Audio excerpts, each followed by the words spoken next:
I'm a freaking cupcake.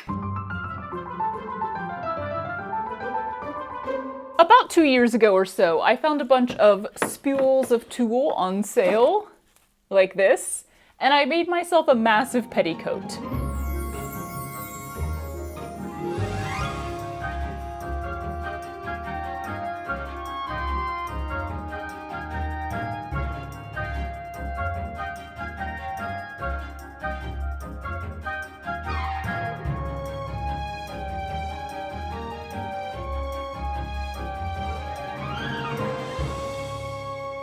It's fun. It's poofy. It's too poofy. Hello? He looks very concerned. My goal here was to use the maximum amount of tulle, and I accomplished that goal. Also, some of it is coming off. And don't get me wrong, this monstrosity is a delight. It's super fun. It turns any skirt into a party. In fact, let's go have a little fashion show right now.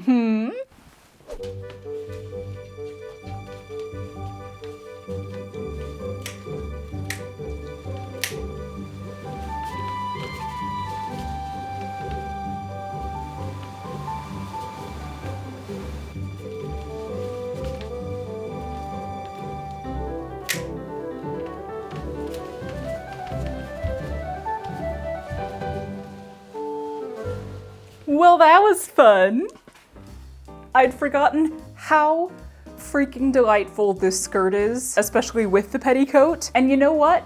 The sad thing is that I still have never worn this out. It's a travesty. But as delightful as this is, it's not super practical. It's not something I can wear out for anything more than like a costume party, honestly, because just wrangling it into the car would be a whole thing in itself. And therefore, I am thinking that it's time for me to revisit ye old petticoat, try my hand at it a second time, and see if I can make a more practical, wearable, slightly less poofy version. Also, I really want a black petticoat for wearing under black skirts, or one black skirt in particular. Yeah, this is mainly for the stained glass project. I think that skirt will show off the work I will eventually do on it best if it has a petticoat underneath it to help it stand out. With this one, I followed 0 principles of petticoat construction.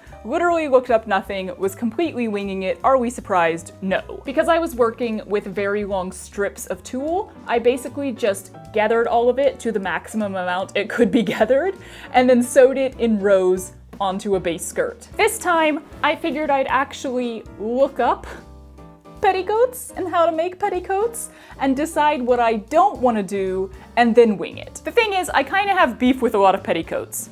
Yes, that's what I've chosen to have beef with. I just so often see these really sad tulle skirts that don't seem to do anything. Like, what is that doing under your skirt? Where's the fluff? Where's the poof? The key here is to find the balance. If this is a 10 and that's a 1, I'm going for like a 6.7, maybe to a 7.3. So, I'm gonna go do some research. You wait here. Oh hey, while you're waiting here, allow me a moment to tell you about the sponsor of today's video, Blueland. You know these dishwasher and laundry detergent pods that apparently look so delicious to some people? Well, not only are they not even slightly delicious, but they're also wrapped in plastic. That film around the outside is plastic that's going into your water supply when you use these. And that's pretty dang unnecessary, which is why Blueland creates cleaning products that have no plastic waste. Not even in the packaging, because their detergent tablets come in these compostable or recyclable bags, and you even get super cute reusable metal tins to store them in. Their products are not only hypoallergenic and sourced from vegan and non-GMO ingredients, but they're also free from a whole list of ingredients that you probably don't want to be using, like phosphates, parabens, and ammonia. I've been using Blueland's dishwasher tablets and toilet cleaner, and y'all, they are so affordable, so effective. I don't even have to put rinse aid in the dishwasher anymore, and the lemon cedar scent of the toilet cleaner is delightful. The whole bathroom smells good now. You can buy refills in bulk or set up a customized subscription to save even more on Blueland cleaning products. So if you'd like to start having more clean and less plastic in your home, give Blueland a try. All you have to do is click the link in the description below or scan the QR code on screen to get 15% off your first kit. A special offer from Blueland just for my viewers. Thank you so much to Blueland for sponsoring today's video, and I'm sure I'll be done researching soon. Just hold tight. Research complete. I am back. Hopefully you weren't too bored while I was gone. Let's go to the corner. So the 1950s is always an easy go-to era for the T-length poofy petticoat shapes, and right away in my research I learned something new from the various ads that I found. They called the big fluffy poofy petticoat types bouffants. I'd always thought of that as a hair term, so now I'm wondering which one came first. But I will not be researching that at this time. This is a very side note, but I just want to throw it out because apparently Matt didn't even know about this.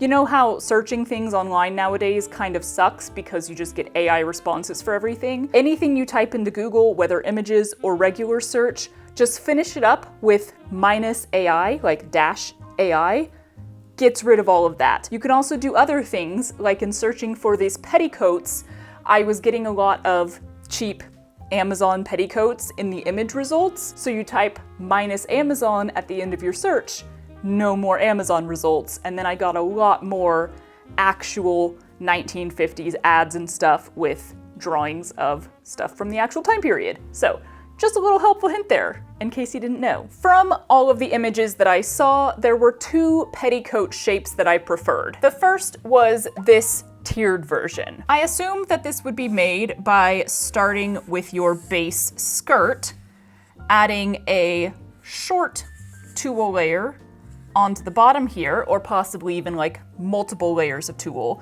and then adding longer and longer layers on top of that, so that you have the same hemline on all your layers of tulle, but you have the most layers down here at the bottom, hence giving you that outward poof. The second one I liked is this, which is incredibly similar. But here, I think you start with your base skirt as before, you do your short layer on the bottom, and then you continue adding short layers. So you get this very swishy, like multi-layered ruffled kind of look. That's kind of basically what I did on my original petticoat. So I'm leaning away from that option and towards the first one, just because the odds of doing the same thing and getting a different result seem low. Isn't that like the definition of crazy or something? Version 1 does seem to require more fabric though if you want the same kind of poof. And that's where we might struggle a bit, because this is what I'm aiming to use. This is the only black tulle I already have in my stash. I don't remember how much it is. I got it at Remainders. It's kind of a pretty thin and fine tulle, like it's not super stiff. So I'm basically just gonna like use all of this potentially and see what we can accomplish. Allow me to first go change into something more comfortable, and by that I mean I'll probably start this tomorrow because we actually have an event in a couple of days and I need to do a bit of tweaking on some of my nicer dresses to wear to that event. So that's probably gonna be the rest of today for me. We'll come back to this soon, or right now because of editing. Dresses having been altered, events having been attended, Matt won his first Grammy, very happy for him, and several days having passed because there was a lot going on, we're finally getting started on this petticoat business.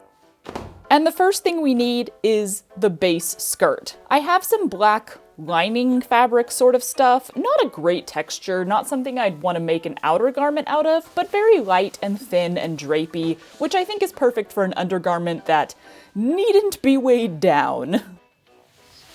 Very wrinkly. I don't want to iron this.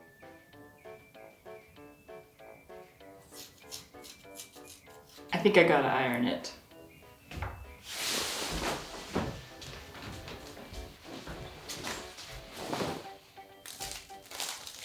Okay. I'm gonna do a simple elastic waist circle skirt for this, and I'll make it as long as possible, but however long it isn't will be made up for in tulle, yeah? Actually, I didn't calculate how much length I could fit on this piece of fabric. I just blazed ahead with cutting like I hadn't a care in the world.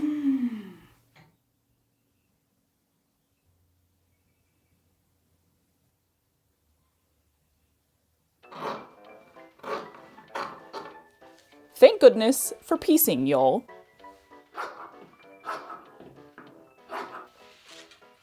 And we all know how a circle skirt is made at this point, right? If you don't, I invite you to take a stroll through my backlog because I've made like 5,000 of them on this channel. And that is only a very slight exaggeration.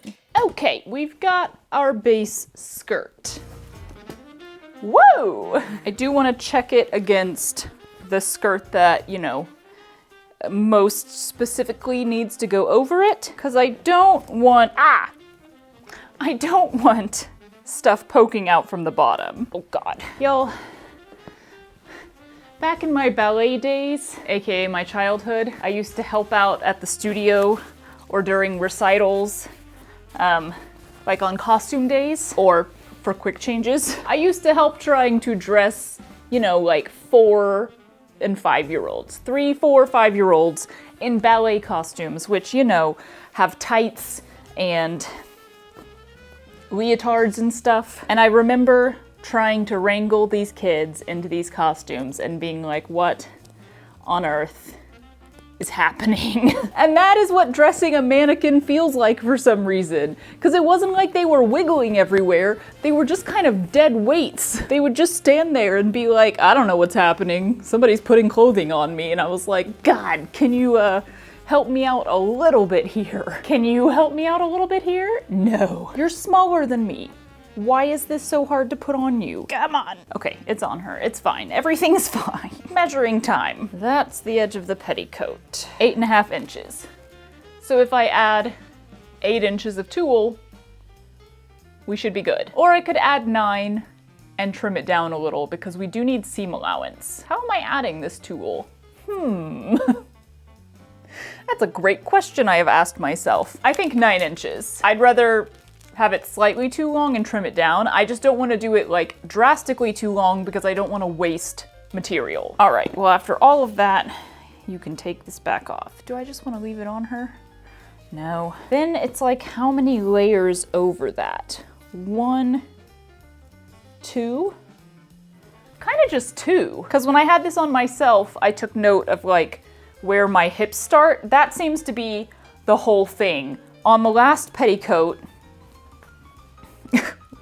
let me get in position for examples. I put tulle kind of starting like here, which is why you get this effect, because my hips are already going out here and then it's like, boom, even more tulle. What I noticed on a lot of the examples that I looked at is that the first row of tulle, or the highest row of tulle, starts lower than you would think, but I think that's because you want your hip to go into the tulle like this, rather than like this. So I think on me,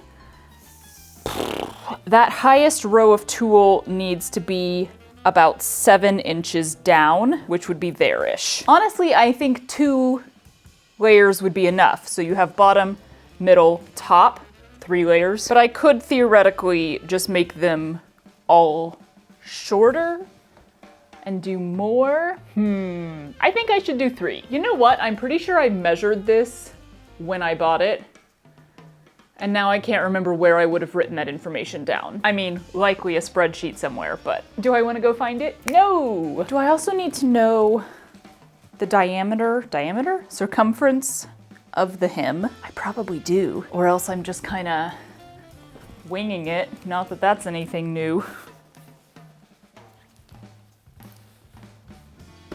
I think it's 183 inches, unless I did that wrong, which I could have. Divided by 12, 18, 1, 6, 15. So about 15 feet, which would be 5 yards. We got a lot of snipping to do, I think. Whoa! Okay, here's my thought. Part of me was just thinking, oh, you have so much of this, you could do one long strip with no seams in it whatsoever. But it would be much easier to spread out the ruffles, the gathering, evenly if I have seams in the tulle to kind of match up to the seams in the skirt. Yeah, like side seams, back, front seams. So if I do 4 pieces sewn together, then I will have those seams to somewhat evenly do my gathering, because otherwise it's really hard to tell if you've put way more gathering on one section and way less on another. This is my plan. Let's do it! I ended up slicing off a chunk of tulle that seemed decently massive and then folding it up to a manageable chunk before cutting it into 5 strips, 10 inches each, because why cut out the numbers I told you I'd cut out when I could cut out bigger numbers?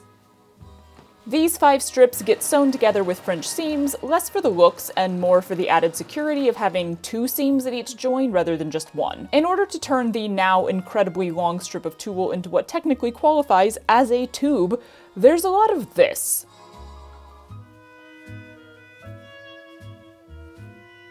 Gotta make sure it's not twisted anywhere down the line or we will have problems later.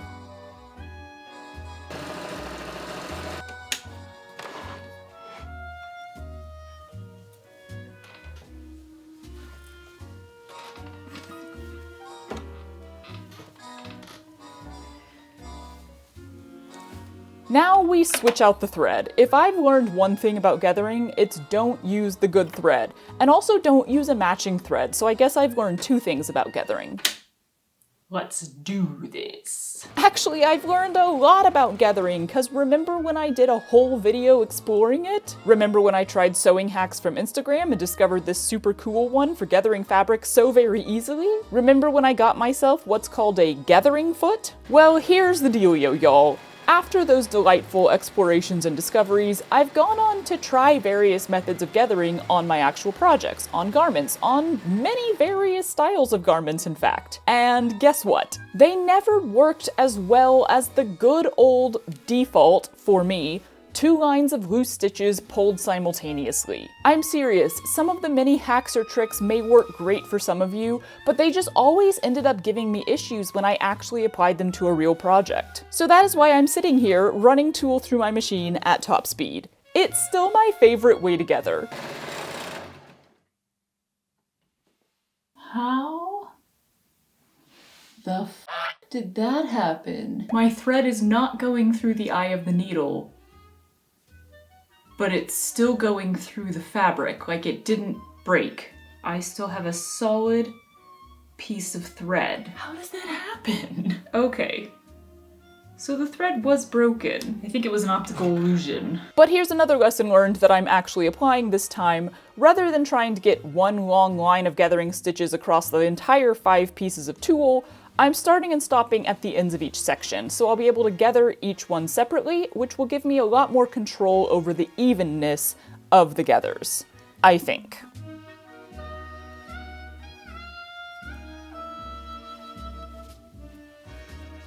And boom, it's gathered, we're sewing, such fun! This is really quite a simple construction process, y'all.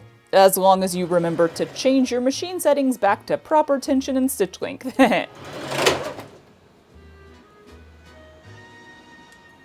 This is fine. Whew. Now I gotta pull out all gathering threads. Yay! Well, that took absolutely ages, which is why it is now the next day. Watch out for your douchey. Love you. Oh, Mr. Squish. I'm liking this though. This looks like a good amount of floof. Yes, yes, look at that swoosh. So now the next row needs to start like here-ish. Yeah, so maybe 15 down. Yeah.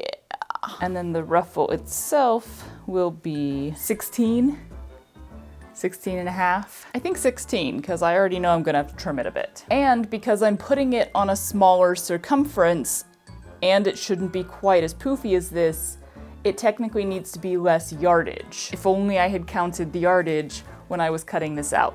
But I do have a saving grace. This chunk was left over, so I can measure this see how many yards it was, multiply that by 5, and that's how many yards is on the bottom tier. 120 plus 79, we'll round it up to 80. 200 divided by 12, 16.6. Divided by 3, 5.5. Times 5, 27.7.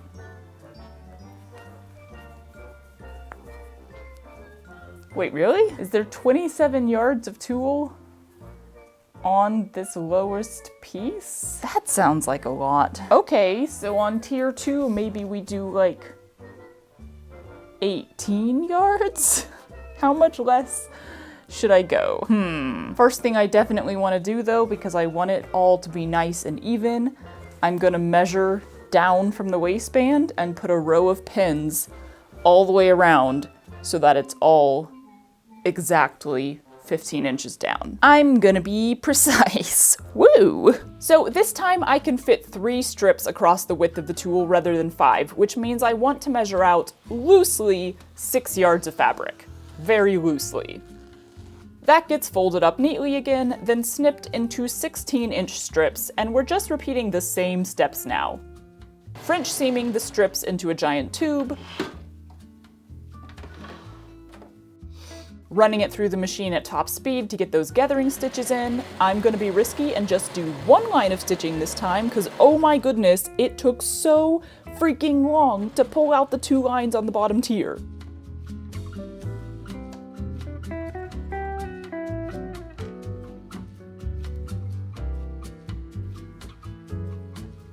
And then we get back to gathering. After excessively pinning it on at that previously pinned out 15 inches down from the waistband,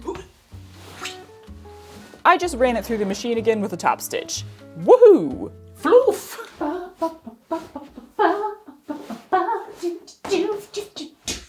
Yes!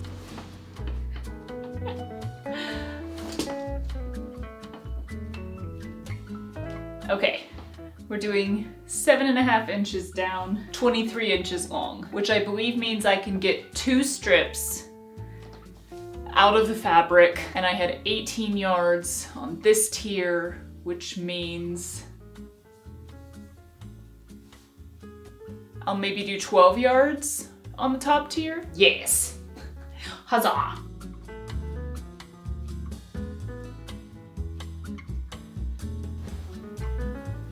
What did I say? 23 inches. Grand. Charlie and the tulle tiers, round 3, ding! We know the drill, fold it, cut it, sew it into a loop, sew the gathering seam, gather it up, pin it onto the skirt, sew it down, pull out the gathering threads. Wow, so fast! Let's not consider how many hours that actually took.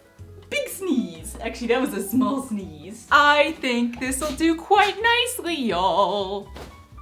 I think it's the right shape too. Yes, okay, so.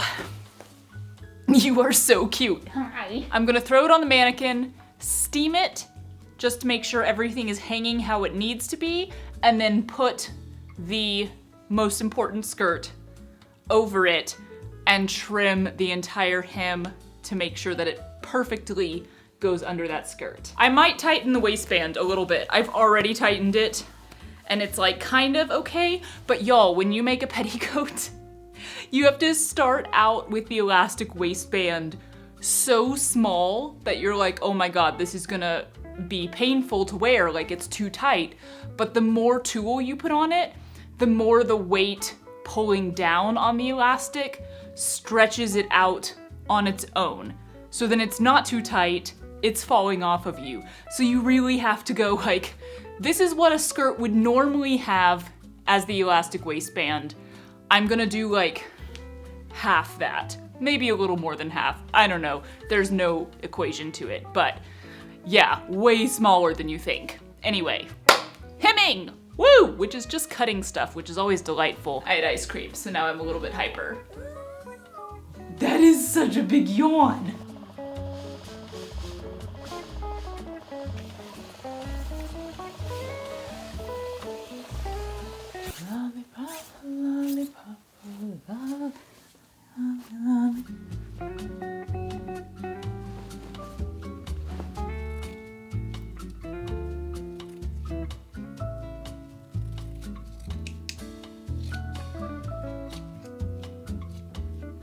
sweet baby. Oh, wow.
Well, that was a lot of fun. I do still need to tighten the waistband.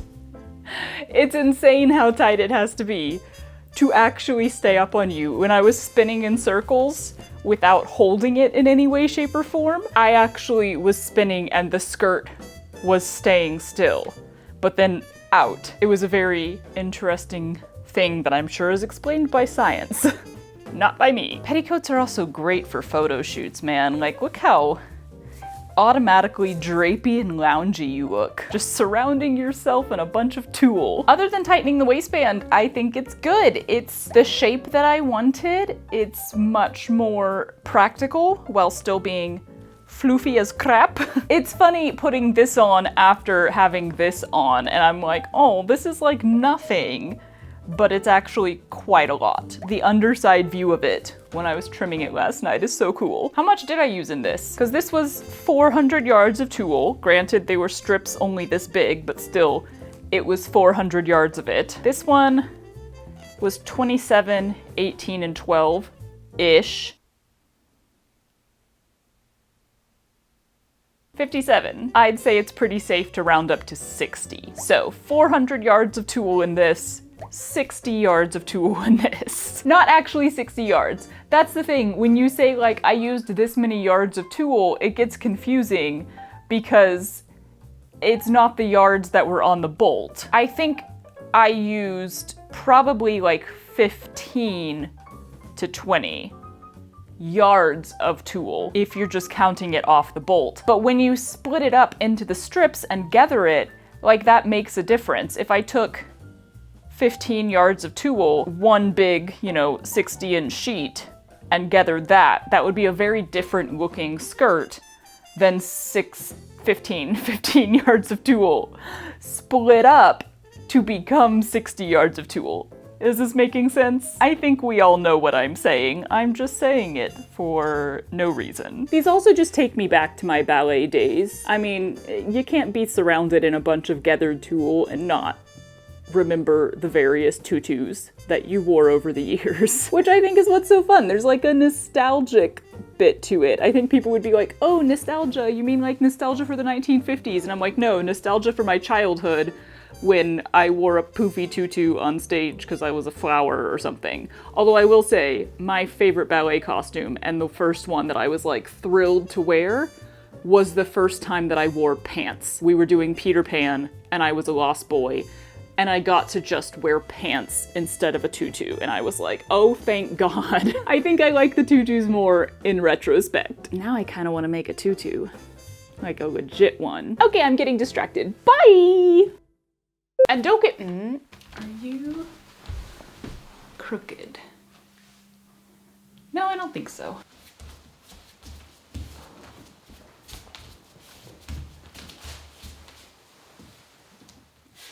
Little baby boy, little baby boy. I'm sorry. Just bullying this plant. I'm sorry, baby. No! Look at the butt, look at the butt, look at the butt. It's the new fashion. cute. Why are you stuck on something?